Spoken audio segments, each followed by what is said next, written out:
Hello everyone, welcome back to Luke's Movie Talk. I'll go over some of the most recent movies I've been watching. Just before I start, make sure to like and subscribe to keep up to date with all future uploads. And for this video, I'll be looking at the Jordan Peele movie Nope. So let's go over some of the plot. So the first thing is about a 90s sitcom where while on set, a chimp killed multiple people.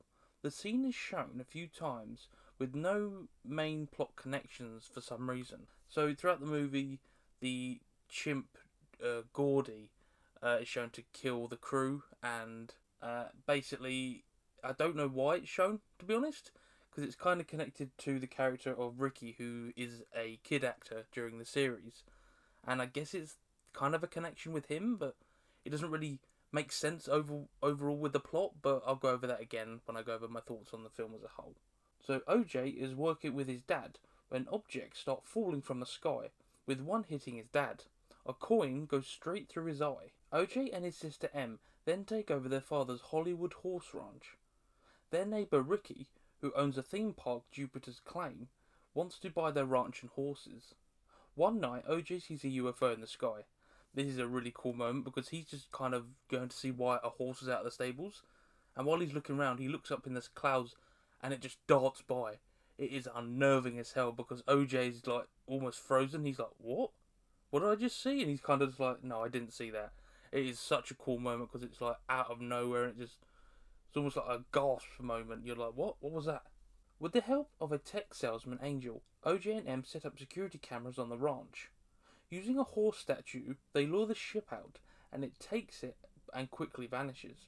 The cameras were either off or blocked. So the main camera was blocked by a praying mantis and they couldn't get it off, and the other camera just suspiciously turned off and turned on again when the ship left. But it goes into detail why this happens when the ship arrives later in the film. One night, OJ is approached by 3 alien creatures in the barn, but it turns out to be 3 kids from Jupiter's Claim. This part is incredibly creepy because the music they use is just so unnerving, and the people in the costumes of the aliens move in such weird, awkward ways, and it was horrifying until they eventually revealed it was people. But when you think during the film it's aliens the first time, it is horrible because they're like slow, jittery movements they're making with the music as well. It's horrible. Ricky reveals to his audience he found the UFO and has been feeding it horses, but during the live performance, the UFO eats Ricky and all of the audience members. OJ realizes it's not a ship, but actually a creature. That night, the UFO hovers above the house and covers it in blood from Ricky and the audience members it ate. So basically, what it does, it shows it lifting up all the audience members into like almost like a stomachy, flabby area. It's strange, but then when it hovers over the house, it drops all of the random materials like seats and stuff it picked up as well, and then absolutely drenches the house in blood, and all the stuff is grinded up from the people. It's horrid. They realise it cuts electricity when close, so contact a cinematographer that uses hand crank cameras and set a trap to get some footage. The UFO attacks what it sees, so goes after OJ. He does this to let M escape. The UFO then unfolds into a giant sheet-like creature. M goes to Jupiter's Claim and sets up another trap and kills it seemingly and gets a photograph of proof. Both OJ and M survive in the end. This was a very strange film overall, I'll say that much. With all the tension and the oddball characters. There's even a moment where, towards the end, like a TMZ kind of photographer arrives. You don't actually see his face because he keeps his helmet on.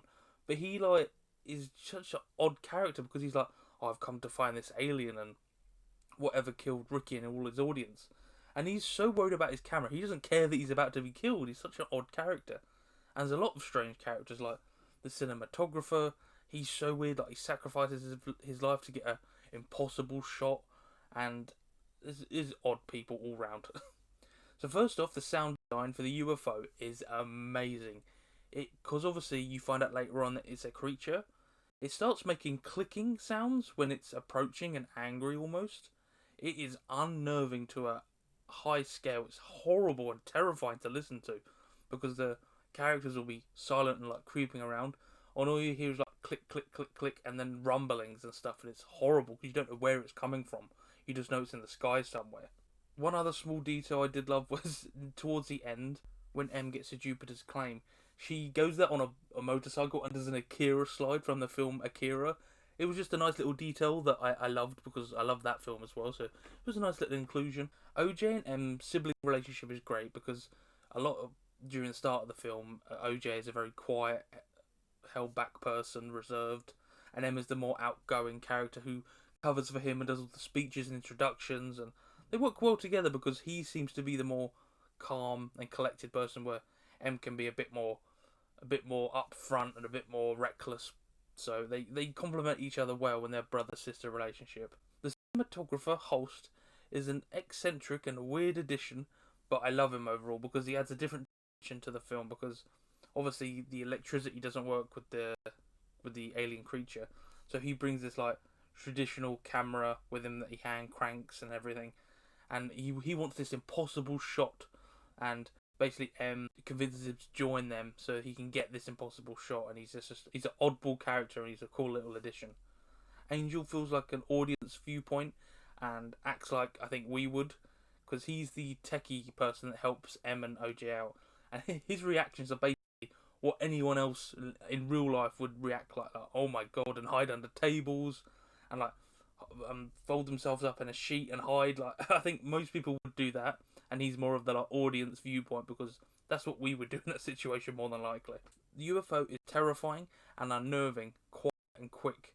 There's one moment where it attacks and it like glides along the floor and up and over a hill, makes absolutely no sound, but you see it do it. It is horrifying because it's silent and it's this huge ship-like creature and it's moving around like it's nothing. And there's multiple moments where it's zipping about in the sky with no noise apart from the odd like clicking sound that I mentioned it does, and it's unnerving, and it's the tension it builds is astonishingly well. So the tense scenes are great. The one scene I mentioned with the fake aliens is horrifying to watch because how slow they move with the music build up. The shots of the clouds with the ship, because the ship will either dart about or they'll just be looking at the clouds and see something out of the corner of their eye. And it's horrible because you don't know if you really saw something or not. And you're always second guessing, is it there, isn't it there? And you're like, oh god, is it going to jump out at some point or something like that? So the protagonists are actually clever and have quick thinking. So in a lot of like horror-ish movies, like the protagonists are often stupid, make dumb decisions. But these protagonists actually made smart decisions, like OJ figuring out, oh, it's a creature, don't look it in the face like a horse because it will react. So he starts to not look at it and just look at the floor, and it works. So it's nice to see a protagonist to actually think about the situation and adapt and learn from what's happening around them. So the reveal of the UFO as a creature was an awesome twist because you see it sucking people up and you just think, oh, it's just a UFO putting them in storage. But no, it's a full-on creature just eating these things, eating these horses and people. And it's a nice twist because a lot of these alien films, oh, it's a UFO picking people up and storing them. But no, it's a full-on just monster, basically. The final form is one of the only drawbacks, I would say. It's so weird. It's basically just a huge bed sheet with ribbons for like its eye and mouth. And I don't understand why. It's just kind of like a weird reveal. Because I love the fact it's like a creature and all that. But the fact that when it unfurls and it becomes a big sheet. And I'm like, okay, that was kind of weird. But yeah, that's one of the main things I thought was kind of a weird addition. Everything with the chimp, Gordy, had no reason to be there. As I mentioned before, I'm still not entirely sure why they included this. Obviously, I can only imagine it's a possible link between training Gordy and Ricky trying to train the UFO for an attraction. That's the only thing I can think of as a connection. But other than that, it was a random inclusion just to pad out the time, I guess. But other than that one link, it was a weird inclusion. I don't know why they added it, because they could have just got rid of it and it wouldn't have changed the plot at all. But yeah, those are my overall thoughts on the film. I had a great time with it. It's a very intense film, and it's full of tension and horrifying moments with this alien, and very creative moments for them to defeat this creature. But yeah, overall, I love the film. If you love Jordan Peele, give this a watch. If you enjoyed Get Up and Us, you probably will enjoy this for the most part. If you like tense horror thrillers, then you'll love this film as well. But yeah, that's my thoughts on it. If you enjoyed this video, make sure to like and subscribe to keep up to date with all future uploads. And until next time, I will see you all later.